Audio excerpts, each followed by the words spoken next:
Happy Friday, everyone. Welcome to Real Talk. I'm Merle Huckabee, and as you know, I like to talk about real people, real life, real issues. This is Real Talk. Today is Friday, September 10th, 2021. A beautiful day here in the Chicagoland area. Picture perfect. It's about to get warm again and steamy again. But I want to enjoy summer. To me, summer is not over, even though Labor Day kind of marks it as that.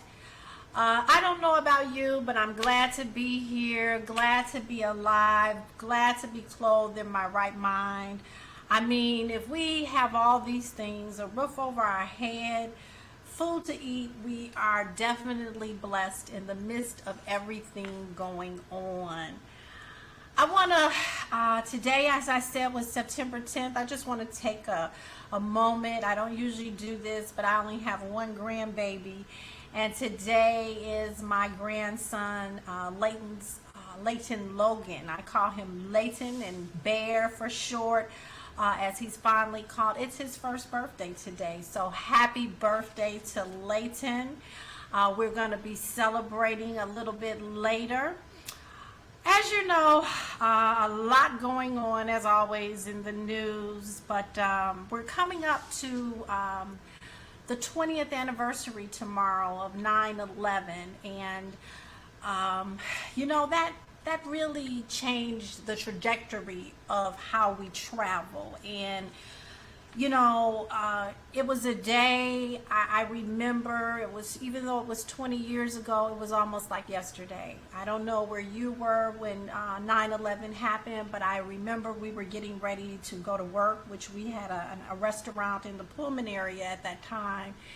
And we just stood in amazement at the television, and they just played it over and over and over again of those planes clashing, you know, into those, or crashing, I should say, not clashing, but crashing into those buildings. So it truly is a day of history that we will never forget. So I do hope tomorrow you will take a few moments and to, you know, just take a moment of silence to honor those heroes and those that we lost. They were all heroes on that plane. A few programming notes today. We were supposed to have two guests today. Our first guest, attorney Timmy Janelle Boyd Odom, was due to come back and talk with us today, but she's not feeling up to par today, a little bit under the weather. So we're sending our prayers to Timmy and hope that she's going to feel a lot better. And we're hoping to get her back here next month to continue and finish the DUI arrest series part 2. I'm telling you, if you missed that show 2 weeks ago, she dropped some gems of knowledge on us about DUI arrest. And I don't know about you, but for me, I learned something, and I always learn something. But I think that the biggest thing that I got out of it, you know, besides we just have to watch what we drink and how we consume alcohol, and I'm glad I'm not a big drinker. But the thing that I think that really got me was you can make it home in front of your house and think that you are safe. And if you fall asleep in the car, or the police, you know, come up on you and they for some reason figure that you've been drinking, and you end up, you know, in trouble still. You're not safe being in front of your home. You know, we learned that in your driveways, if you're on your property, but I don't think a lot of people really understand that in front of their house, that's a public grounds. That's not your grounds. That's why they do street sweeping and cleaning and all of that. But that's the thing that for me, that was the biggest surprise. I thought that maybe you would be safe once you got in front of your home and breathing a sigh of relief and saying, oh my God, I made it home. And if you conk out and take a nap, guess what? you still could be arrested. So a lot of takeaways. So we're going to look forward to attorney Timmy Janelle Boyd Odom coming back next month. We're going to try to get that scheduled so she can continue to share knowledge, because I'm telling you, she just blew us away here on Real Talk. My other guest, my brother Phil, will be joining us very shortly. He is already in queue. He's going to fill us in as to what's going on, and I think what better way to kind of honor 9/11. I'm sure that he's going to be talking about quite a few things that I know I've missed out on this week. I want to just for a few moments, take a few moments to talk about this COVID-19, and I'm going to continue to stress and talk about this. COVID-19 among our youth, our young children, our teenagers, it is certainly something that really we need to keep our eye on. I said to you last week when I jumped on for a few minutes, you know, it certainly is a personal choice and a personal decision that I think every parent has to make for themselves and for their children and their families. But I'm telling you from the sources that I'm talking to, because you know I'm a mother of two. I still have a daughter. My youngest daughter is in high school, and so this is impacting us all. But from the sources I'm hearing from teachers, from students, from staff members and personnel, there's really no real social distancing going on. You know, and I know, again, some parents are like, I gotta go to work, you know, the masking, the hand sanitizing, that's going on, but there's no real social distancing because a lot of the classrooms were overcrowded before the pandemic hit. So they're not able to utilize and do that 3 feet and 6 feet, in a lot of cases. So, I don't know. They're having assemblies, and in the high schools, the kids are still crossing a lot of each other, coming up on each other, but going in the hallways. There's still a crowd.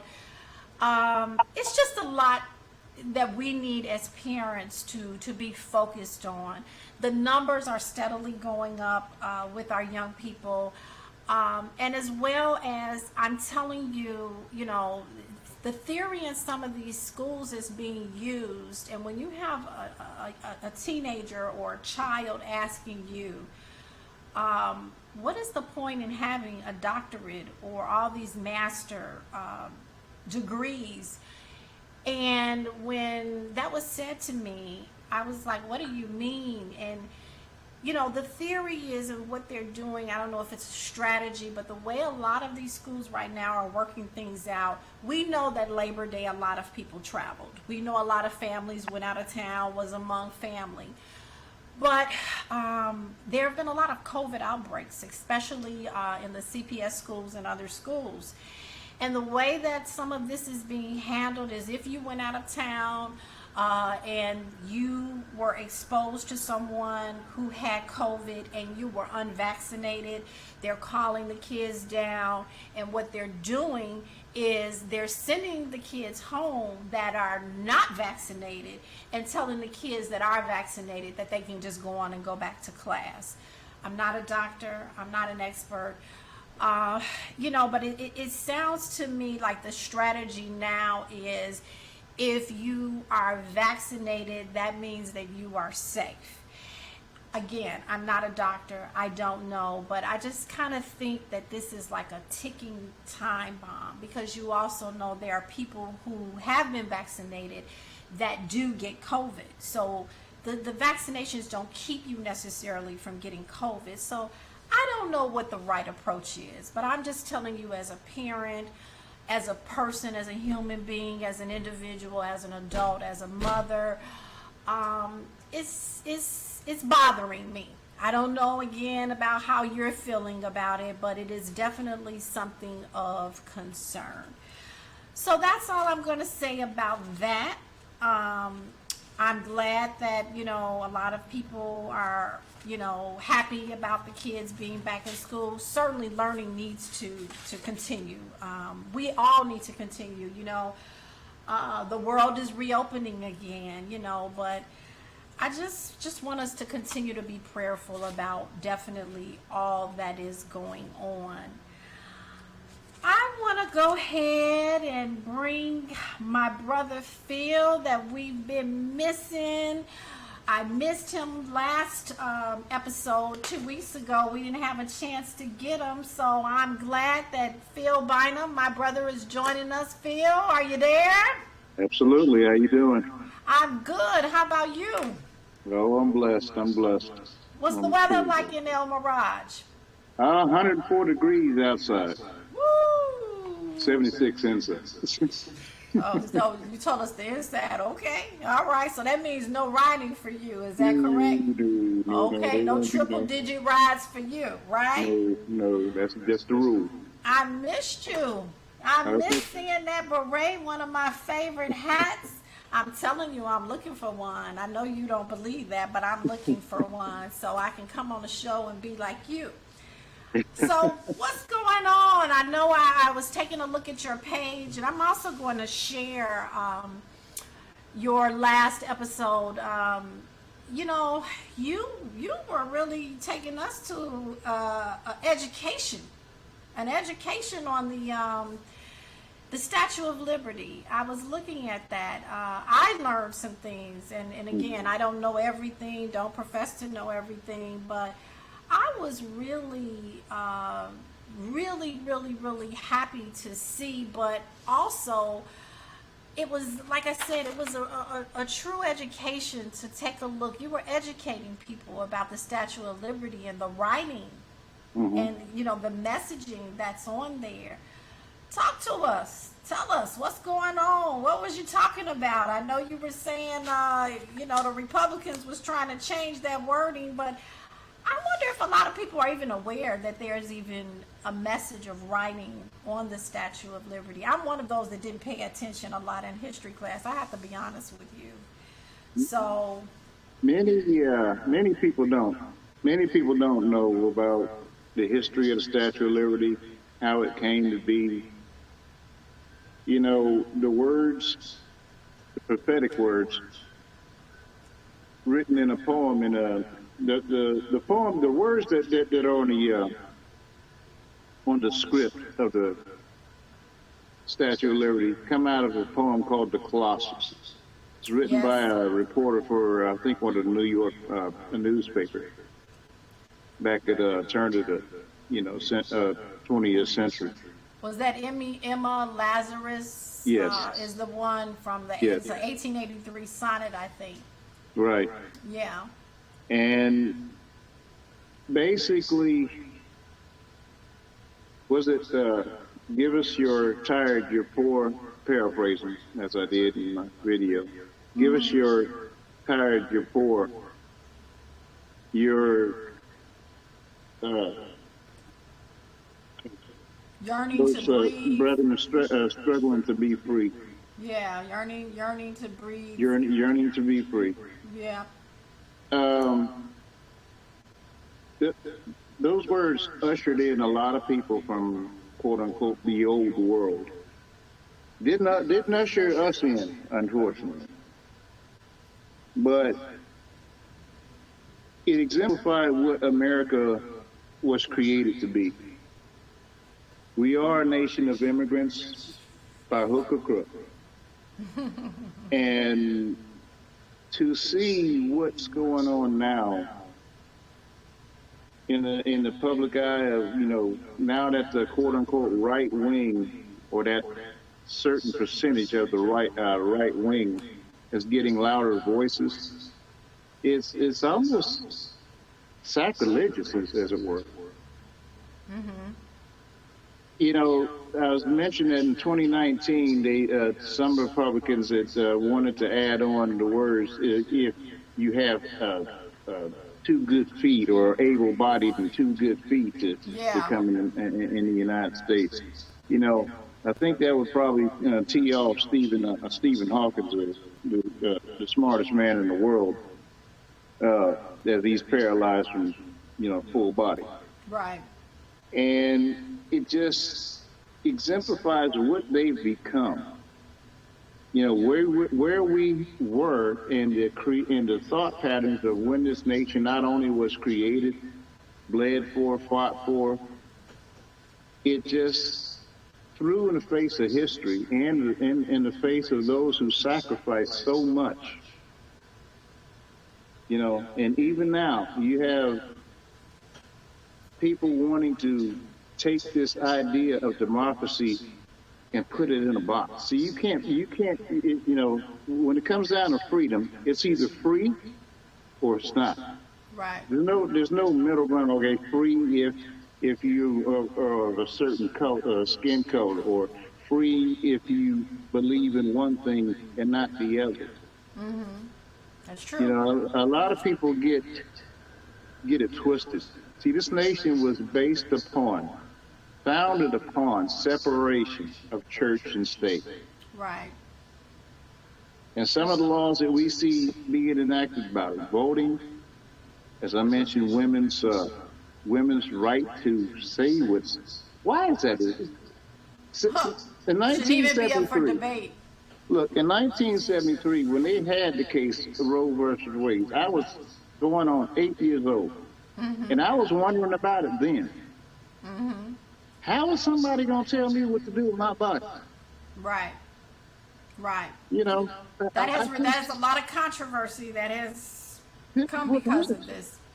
Unless your name begins with a G and end with a D with an O in the middle, I don't understand. I feel I was about to choke on my water. I'm sorry, but unless you are the creator of all things, how can you tell another human being what they can do with their body? Yep. If, yeah, you know, that's insulting. It's really insulting. It's degrading, dehumanizing. That's the perfect word. That's you know to tell somebody what they can do with their body. Yeah. The functions that God created. One, that is truly sacrilegious. Because God didn't say, okay, I made Adam and Eve, and Adam's supposed to tell Eve what he do with. I don't remember that. It ain't written nowhere. Yeah. He said we were the head of the table, but he didn't say we were the dictator of the soul. Right. He didn't say that. There's a difference. Yeah. Being the head of the household, yeah, there's a difference. Dictatorship is not something that we should be seeing, not in this day and time, if we're talking about democracy. But we are seeing more and more of. You know, I went on to talk about the fact that there's symbolism all over the Statue of Liberty, like the light. Yes. The creator of the statue says that it stood for enlightenment. Yes. And the thorn crown on the Statue of Liberty means that enlightenment is to be beamed out all over the world. But then you look at the feet, which was the most interesting. Yeah. One foot has a shackle and chain on it. The other one, the back foot, is raised slightly at the heel in an effort to break free from bondage and oppression. That, wow.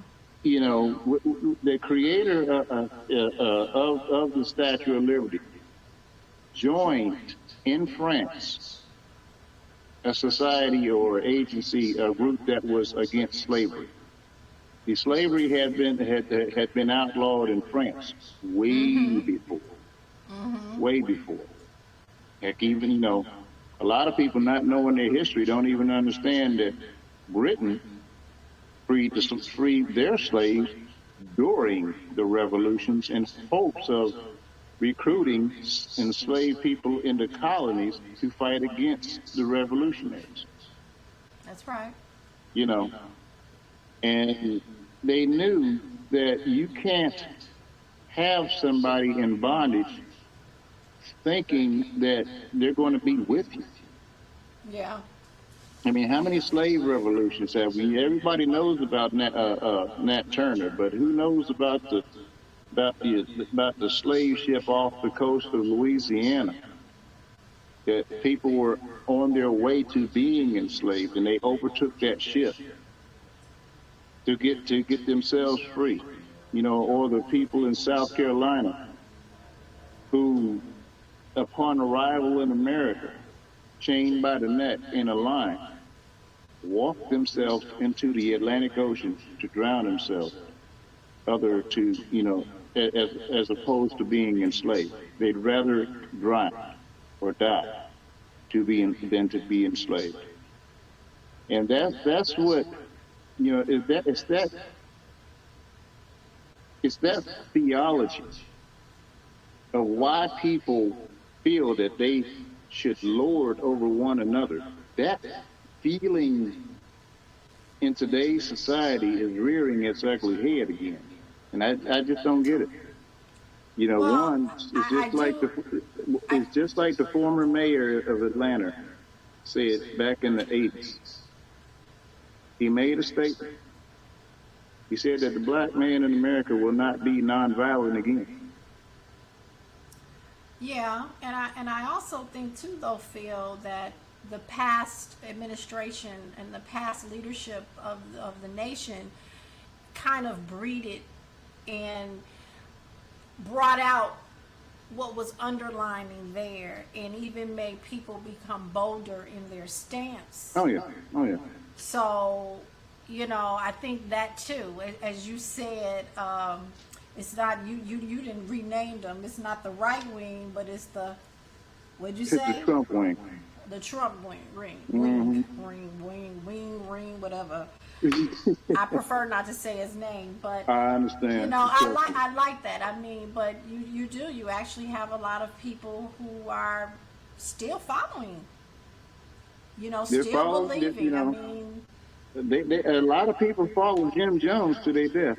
I know. You right. know? Right. Now, I'm not forecasting anything. No, I hear you. Not calling for anything. I hear you. Let that be perfectly clear, but Yes. at the same time. Yes. Yes, You and I know. do think that the symbolism, you know, of what the Lady of Liberty or the statue, you know, of liberty was really stood for. It's really deeper than what we know it, but it's about a perspective too. Yes. Just like anything, it's about perspective. So, you know, people sometimes try to use it from Trump and this group that he has. Mm-hmm. They try to use it in a different tone. But yet the symbolism of what a lot of this is about and what it was really meant, you know, is it true to today of what is being really seen for? And it isn't. Well, you know, unfortunately, anything good known to man has been always tried to be twisted and turned towards somebody's, how can I say, hollow viewpoint. Heck, some people even try to take the words of God Almighty Oh yeah. to formulate it to themselves, which they got the answer for when they go, you know, up to the gates. Right. You got the answer for that. Some people will even kill in the name of and say, you know. So I definitely think it's definitely about perspective, and I think that the insurrection, you know, I just don't Just know. call it what it is. I really, and I don't mean to sound racist when I say this, but I really have a hard time believing that if President Obama had done this in any shape, form, or fashion, that they would have hurried up and got him out of there and made sure that he could never ever run again, and would have found them guilty on all accounts, impeached, and the highest penalty of not being able to ever run for a public. I just, for some reason, I believe that, because we already know there's two different scales of justice. You know, but I wouldn't like to see it. But how is it that this man was able to get away with all of this, and we're still talking about it today? because it's a lot still happening from the past administration, and the breeding of hate and racism and division. It's been laid on the foundation. Think of it. Think of it this way. What happened in 1968? The March on Washington. Yeah. In 90 something, I believe 91 or 91, the Million Man March. Oh yeah. Just recently, the Black Lives Matter March on Washington. And a second Million Man March. How many times was a federal complex broken into, people's offices kicked in, elected leaders fearing for their lives, windows broken out, police flagpole to death by any of those instances I told you? Zero. Right. Now, Ron Johnson, I believe it was Ron Johnson. You know, I give respect even to a racist if he tells you the truth, his truth. Yeah, that's his truth. He said, being honest. He said that the people on the January 6th that rioted, that attacked the Capitol, that did this insurrectionist act, that he didn't feel any fear. But he specifically stated, now, had it been the Black Lives Matter movement people, he would have had some kind of concern or fear. At least he's being honest about his racism. Right. Absolutely. At least, you've heard of Crips, the old acronym we used to say, coward running packs. Yep. See, before the election of 2016, you wouldn't get all this darn stuff. You'd have that underlying undertone of racism that people held, but people became emboldened to go up in people's faces, etc. You know, the police started acting on all kind of impulses and whatnot. Mm-hmm. But we had clues of this even prior to 9/11, the original 9/11, the election of 2000 showed. I specifically remember the Republican National Congress there, the thing with the campaign down in Florida, where black people were trying to enter into that darn facility and were told, you need to get out of here. Had people push them and punch them and stuff like that. That was in 2000. Yeah. That was, circle around the rise with the Tea Party. Tea Party, yeah. Now, you can try to not be racist and not have a racist undertone about how you express it, but it was racist. January 6th was racist. Yes. No matter how we look at it. Yeah, I mean, you can call it any way. When you allow a Nazi flag, when you allow a defeated Confederate flag in the Capitol Rotunda, and tell me there's nothing wrong with that, one, it's the most treasonous act you can have. That's right. If they would have gotten any closer to Mike Pence, that gallows might have been utilized that day. That's true. And it's not like they didn't tell you what they were doing. They literally were hollering it over and over and over. How many times during the March on Washington or the Million Man March did you hear anybody say, hang this person? You didn't. Or shoot this person, or we're coming for you, this person. Because that's not the vein in which the march was built around. Exactly. It was about a peaceful but It was showing about presence. it was about equality and human decency That's and true. the tenets of the Constitution upon which we base the democracy of the United States on.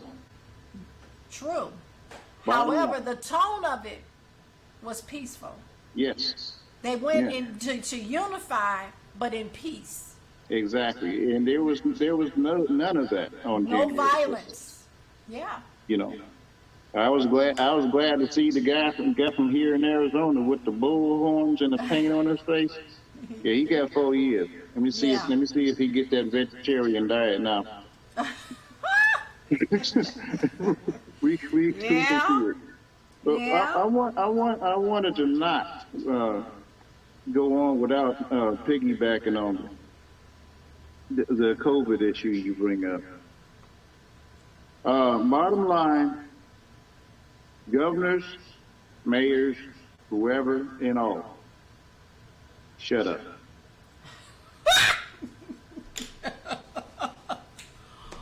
Wow. Here's what I've always suggested.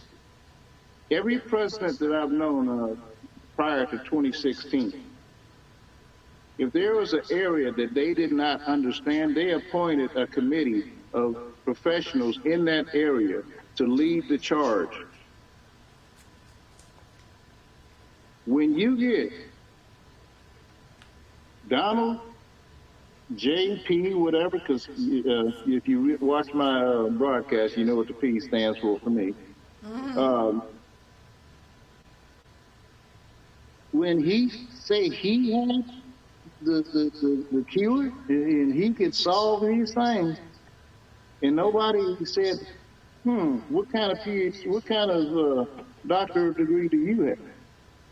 And they're still saying it. And I hate to say it, but Joe Biden, yes, I voted for you. Shut up. The man that you appointed to lead the CDC should be making the decisions and advising what actions you as president or any other governor, mayor, or what have you, they should be making these decisions. That's I true. just recently found out that my 4-year-old's daycare, a couple of them were exposed to COVID over the weekend.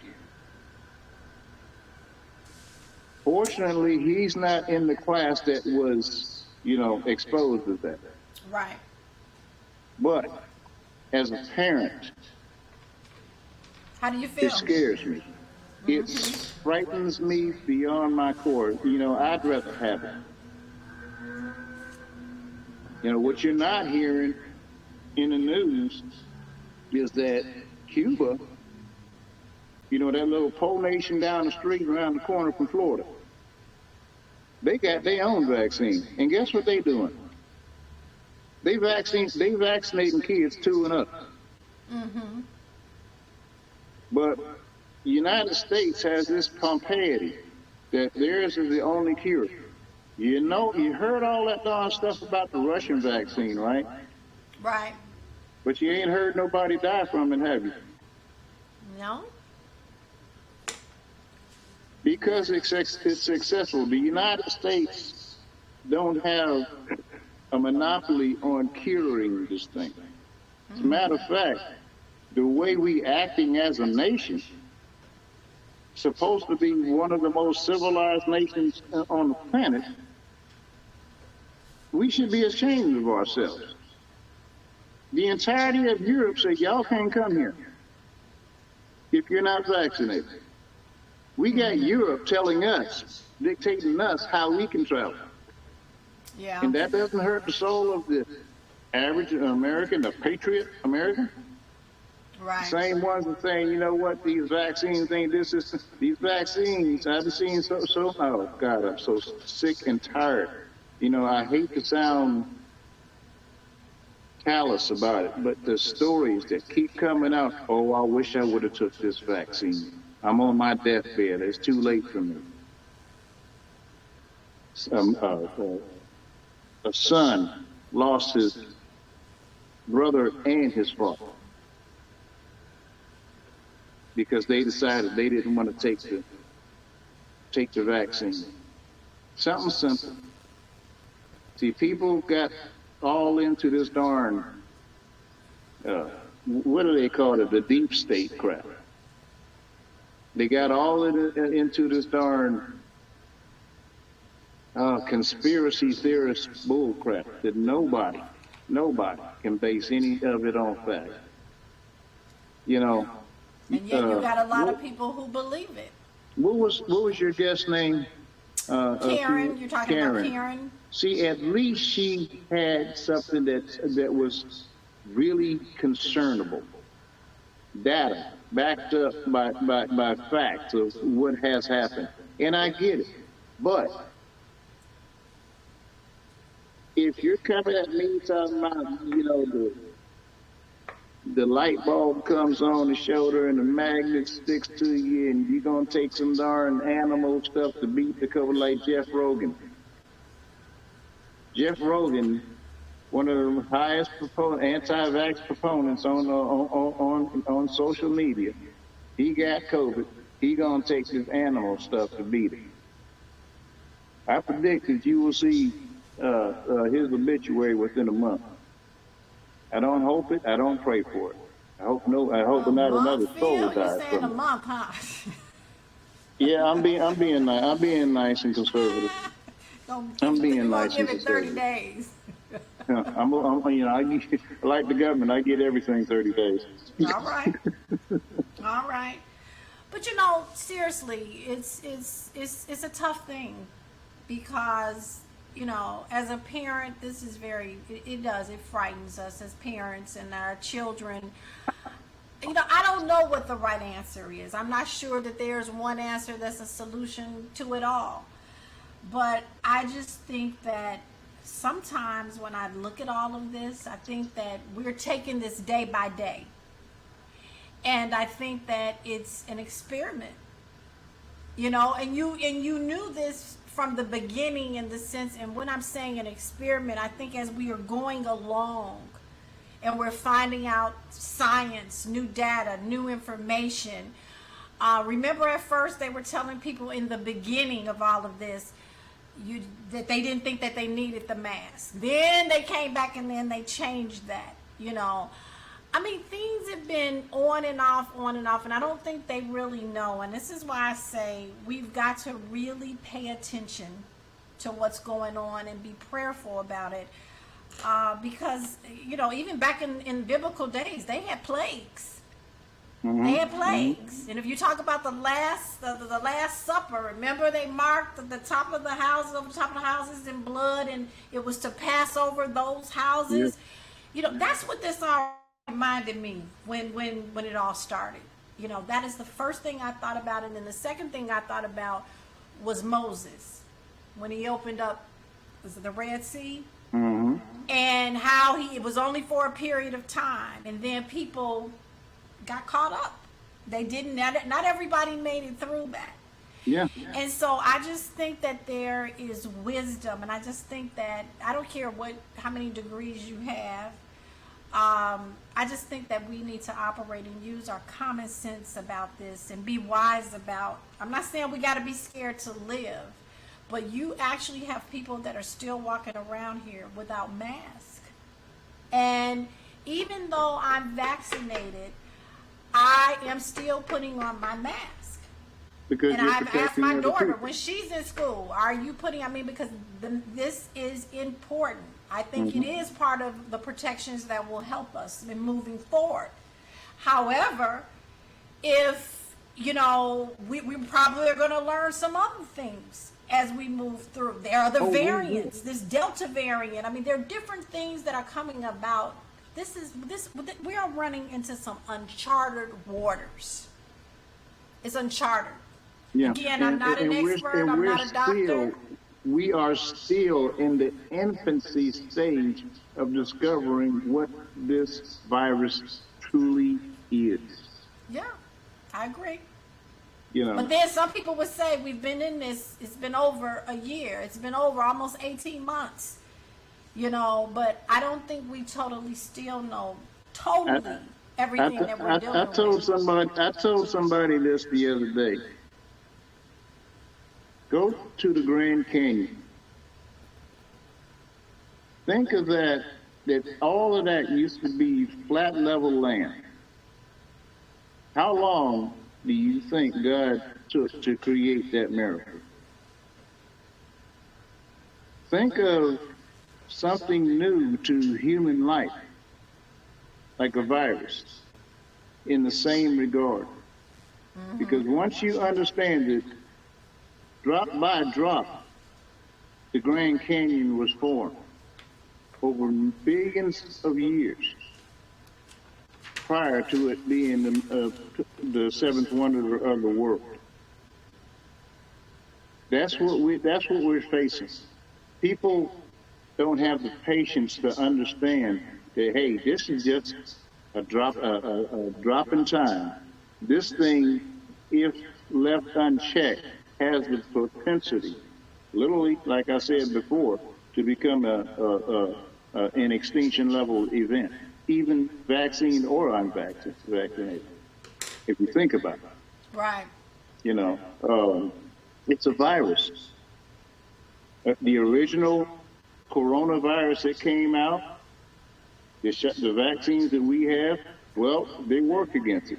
But now this Delta variant is out. They're still answering questions about it. And there are a lot of unknowns. Exactly. And there will be, as a virus does by its nature, they mutate, just like the flu. Yeah. When the flu was first came upon our earth, it was a certain way. I guarantee you there's been a million versions of it since then. So we're just now getting started, you know? Yeah.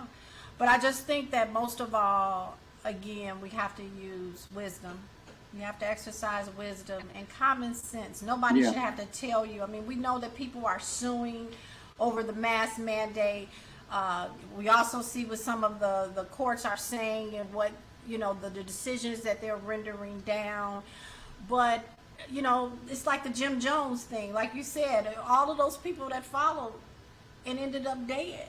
Well, here's something that a lot of people don't realize. See, you know, the president has a power that a lot of people, that's doing all this suing over the mask and anti-vaxxers. You know, the president has the power right now because of the loss of life that we have suffered to enact martial law. Oh, I know. He has that power. That's what people don't get. Yeah. They talking about mask mandates. Get some tanks and some soldiers out on the street and see what you got then. They talking your language then, aren't they, Phil? You know, 9/11. Yeah. On 9/11, we shut down Fort Bragg. As a matter of fact, let me I was share going to it ask you what was going on for 9/11. Go on. 20 years ago, As I we was wrap wearing up. this. I was wearing this beret. The 37th Engineers, 30th Engineer Brigade. Prior to 9/11, August 27th, I drove up there to New York. Had a great time. Left on September 4th, 2001. Back down to Fort Bragg. I was still on leave. On 9/11, at 8:15 in the morning, what I usually did was get up, I watch Al Roker in downtown New York, you know, with all the people waving and stuff. Well, it was different this time. The first plane had hit. I stood there and I looked at the first plane, you know, the first building hit, and all of a sudden, I see this dot in the background on the screen. I said, that's the second plane. We're under attack. Unreal. I started packing my A-bag. I said, well, and like I said, I was still on leave. I was on a 30-day leave. They gave me they made me take 30-day leave. I called my assistant squad leader, Brooks, because I couldn't get through to unit commander's phone. I think they were out on maneuvers. Brooks answered the phone. I said, track down the CO, company commander, and tell him that they need to stop what they're doing, turn on the TV, contact the base provost. We are under attack.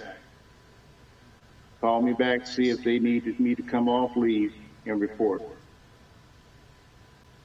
He calls me back 2 hours later. He told me, he said, the commander said, no, stay where you are, shelter in place. Nobody can get on base. Wow. I remember seeing people jump. I remember seeing bodies burning. Yeah. I remember seeing America stabbed. I saw people react in ways of fear that others have known all over the world for thousands of years. Yep. But America, in its pompiety, didn't think it could happen. And it did. And people lost their minds. Somehow, a then great mayor of New York, Rudy Giuliani, said more to unify this country than anybody else. Yeah, He said, he we are New York, we will be all right. We're strong, we're New York strong. And everybody rallied around that, not only in New York, nationwide. Yeah. You know, after the planes hit the Pentagon and that heroic action over Pennsylvania, we heard the stories coming out of all the people overtaking that plane. It just continued to escalate, and people started getting scared. They found out, okay, these were Saudi Arabia. Well, let me take that back. At that time, we didn't know that they were, most of them were Saudi Arabian nationals. Right. But we did know that these were people of Arab descent because they heard a recording of somebody saying, Allahu Akbar, God is great. Mm-hmm. And they knew that not long after we would have to go find who done it. And they knew who did it, because we really were warned. George Walker Bush received information from Osama bin Laden that prior summer, July. All this is just now coming out. Yeah. But to see something about America and its public and its society was immediate. Because what did they do? They started attacking people who owned businesses from India. Or if you look like you were from anywhere Arab at all. Sikhs or Sikhs, it depends on what you pronounce. Yeah. Yeah. They were being attacked. Yeah. It was a new stereotype. It was when you saw people get on planes of that descent or anywhere, you became nervous. You know what I called it? They were the new nwords. Yeah. You know, and it is truly sad. You see, we something happens and we pick these certain people to pick on, just like the pandemic. All of a sudden, you got to make a Asian hate law, an anti-hate Asian hate law. Yeah. Well, within 30 days, by the way. You in that 30 days, okay? Yeah, no, we still working on the George Floyd Justice and Policing Act, but anti-Asian 30 days. Man, I don't understand what's taking so long with that. You know, as we begin to wrap up, I don't understand what's taking so long. Well, the Asian Act went through very quickly. But the George Floyd Policing Act is all kind of hang-ups. If it wasn't 30 days, it was 40. The George Floyd Justice and Policing Act started last year. Yeah. You know, it's September now. I know, right? I mean, Can't believe it. We're almost at the end of the year, going a into lot a of new people, one. a lot of people are afraid of calling out the disease of hate and racism in America for what it is. I will not be that person in denial, because when you have a sickness in your body, first thing to do is to recognize it, and then you start working on it. You better. And if we don't get recognize what is going on in this country, the hate, division, the discord, the multiverse picking and choosing of who the new N-word is this week. If we don't start eliminating that, we are doomed as a nation. I mean, when it's so visceral to go to a school board and spew out all kind of hate and stuff over Max, something that they trying to tell you to save your child and your life. Man, I'm so glad I'm not on the school board anymore. I served on, 2 school boards, 4 years. And I'm telling you, this has been a trying time for school board members, and praying about making what is the best decision. You're not just talking about your child. This is bigger than your child. This is for every child. Every child. And that is something that I just have to be honest. I am really glad at this point in time, because I'm going to tell you something. It's not that I don't think I could do it.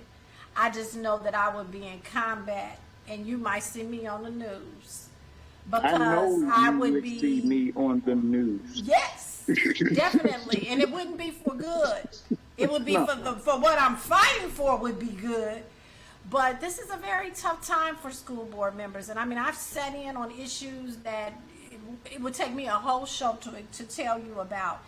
What people really don't understand, the power that a school board has, and when you're electing members and putting those people in, they say they're going to do all of these things, but the tide changes very quickly. But no matter what, you are supposed to be there, and protecting the safety of our children is number one.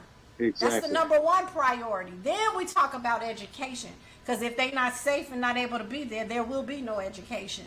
So in other words, think about it.